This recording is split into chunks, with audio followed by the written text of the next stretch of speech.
Wala nang maraming paligoy-ligoy pa, diretso sa punto na. Maiksi lang ang komentaryo, pero diretso sa punto. Maraming kuro-kuro, may tiwali, may totoo. Dito, sa puntong diretso tayo. Punto, diretso. Kung papaniwalaan yung ombudsman, ang ibig sabihin nito, hanggan lang kay Romualdez at Saldico ang mastermind. Si Pangulong Marcos hindi. So ibig sabihin yung mga pinagagawa nila Martin Romualdez at nila Saldico hindi alam ng Pangulong Marcos. Yun ang sabi ng ombudsman, ni Ombudsman Buying. Yan din ang sabi ni Pangulong Marcos, hindi niya alam yan. Wala siyang alam dyan. Kasi kung may alam siya dyan, sa racket na yan, sa sindikato na yan, sabihin na nating sindikato, bakit sinisira niya yan? Bakit in-expose niya yan? Kung hindi ko sinabi yung sinabi ko sa SONA, wala tayong pinag-uusapan na ganito. I'm the one who exposed all of this. And I'm the only one that has started to do anything about this. Bakit? Ang mga nakaramba na Pangulo, may nakita ba kayong ginawang ganon? Meron ba silang kinulong? Meron ba silang finish na account? Meron ba silang mga investigasyon na ginawa? Wala. Sa akin lang. Tapos sasabihin, ako daw ang may kagagawan. Eh kung talagang racket ko yun, ba't ko sisirain yung racket ko? Di ba? That makes absolutely no sense. So yan mga kabunyog ang argumento ni Pangulong Marcos. Sa madaling sabi, sa kanya, point blank, sinagot niya na yung issue. Sangkot ba siya? Ang sabi niya, hindi. Kasi siya nga ang nag-expose. Pangalawa, parang it makes no sense.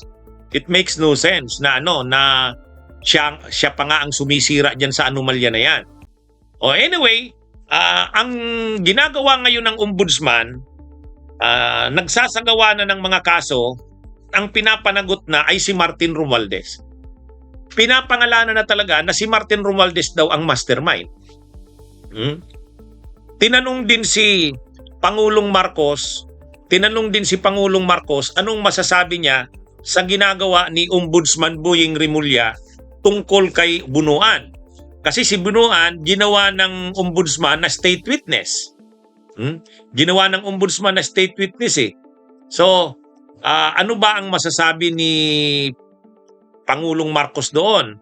Ang sabi ni PBBM, that is up to the ombudsman to decide on how to proceed with all of these investigations. And if he feels that the former secretary, Manny Bunuan, will be helpful to the cases with the other people, then again, to use the word again, it is his prerogative. It is his decision. It is his judgment to make. And I have complete faith in the ombudsman and what he's doing. Judgment call na yan. Call na yan ng ombudsman.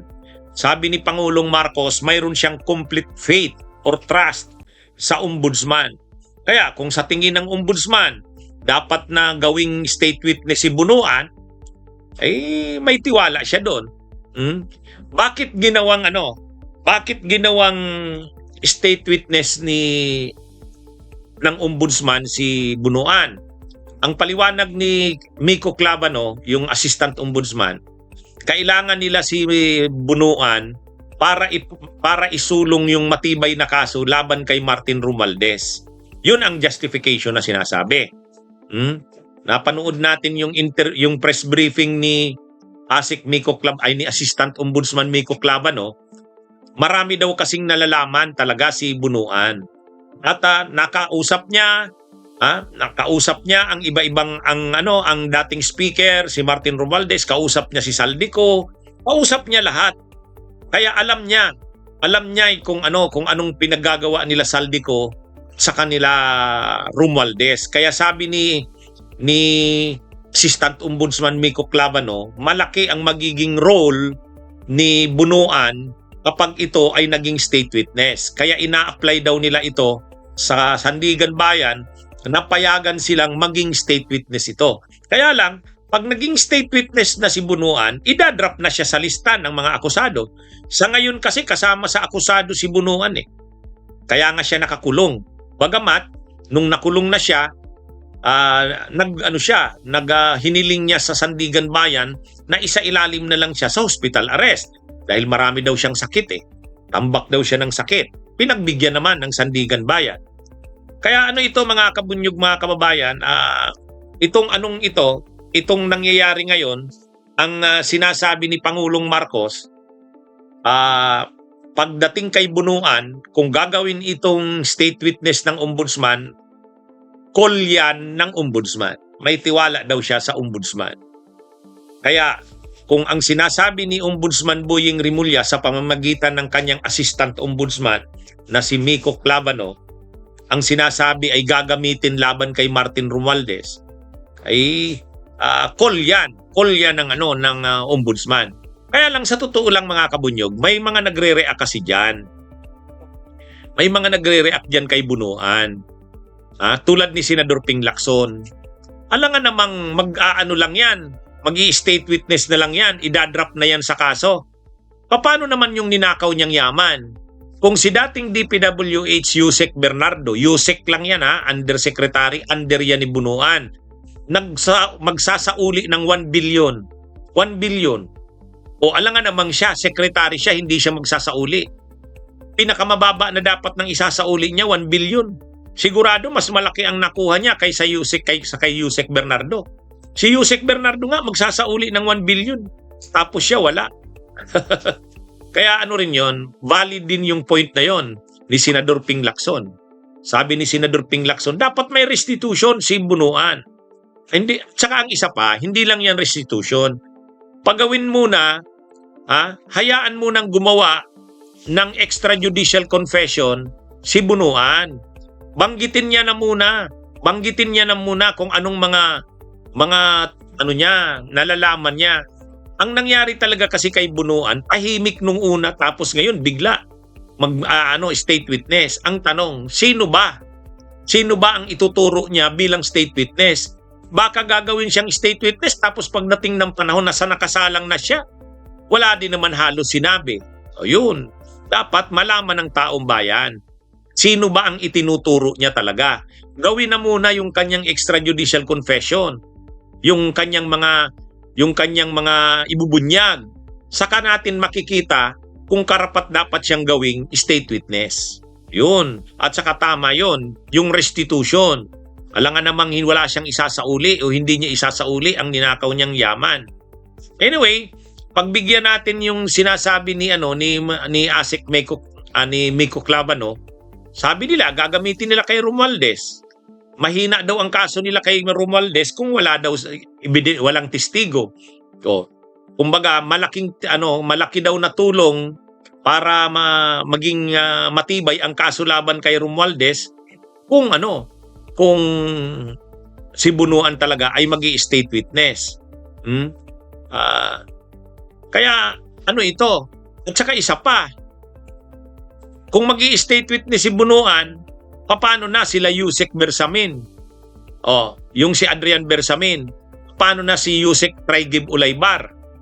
Paano na si Pangandaman Amina? Di ba? Yun? Dapat hindi palusutin yun. Ang kumukontak sigurado kay Bunuan bilang DPWH Secretary. Sigurado yan, sila Amina Pangandaman, sila Yusek Bersamin, sila Yusek Traigib Ulaybar. Dapat kasama rin yan sa Madiin. Kasi ang nangyayari parang hindi na pinag-uusapan si Amina Pangandaman, si Yusek Bersamin, yung Adrian Bersamin, at saka yung Yusek Traigib Ulaybar, saka Yuju Cadiz, tama, Kaargo. Dapat anuhin yan.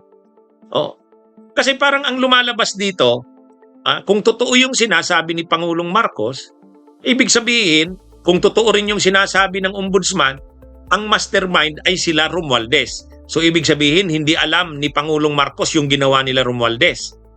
Hindi Kasi ganun yung ang sabi ng ombudsman, ang mastermind ay si Romualdez, kasabwat si Saldico. Sabi ni Pangulong Marcos, hindi siya involved. O di ibig sabihin, naniniwala ang ombudsman na hindi involved ang Pangulo. Di si Romualdez lang pala.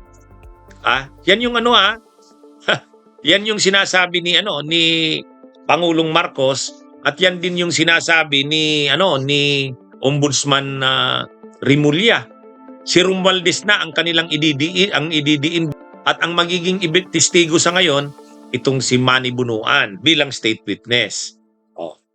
Bunyog, bunyog, halikan na kasama ka.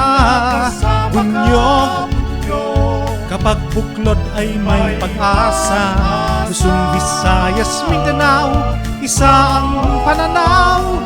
Sa bagong Pilipinas ang bunyog isisigaw. Bunyog.